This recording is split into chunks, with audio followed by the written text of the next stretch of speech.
The armed forces of the Russian Federation continue a special military operation. In the Donetsk direction, the attacks launched by aviation, as well as artillery of the Yug Group of Forces, have resulted in the neutralisation of up to 160 Ukrainian servicemen, 1 tank, 1 infantry fighting vehicle, 2 armored fighting vehicles, and 4 motor vehicles. The attacks have also resulted in the neutralisation of 1 Akatsia self-propelled artillery system, 1 D-20 howitzer, 2 Grad and Uragan MLRS, as well as 1 M777 artillery system and 1 US-made M109 Paladin self-propelled howitzer. 3 munition depots of the armed forces of Ukraine have also been destroyed near Dachnoye, Galicynovka and Novosyolovka Pervaya in Donetsk People's Republic. In the South Donetsk and Zaporozhye directions, operational, tactical and Army Aviation, as well as artillery of the Vostok Group of Forces, have launched fire attack against the Ukrainian units near Ugledar, Prechistovka in Donetsk People's Republic, and Scherbaki in Zaporozhye region.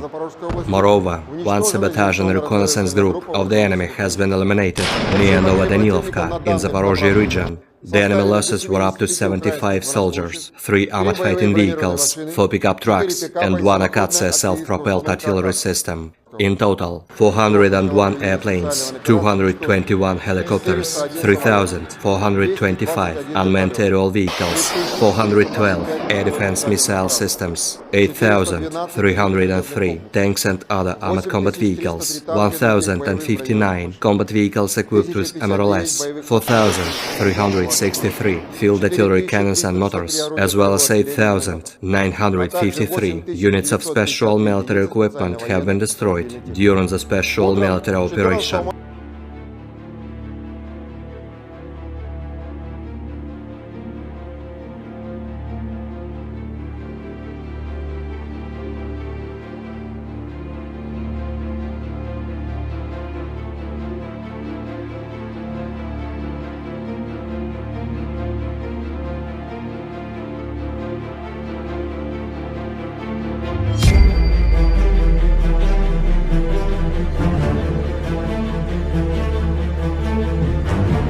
Тисячі і тисячі наших людей стають на захист.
Terima kasih sudah nonton, jangan lupa like, subscribe, dan share ya!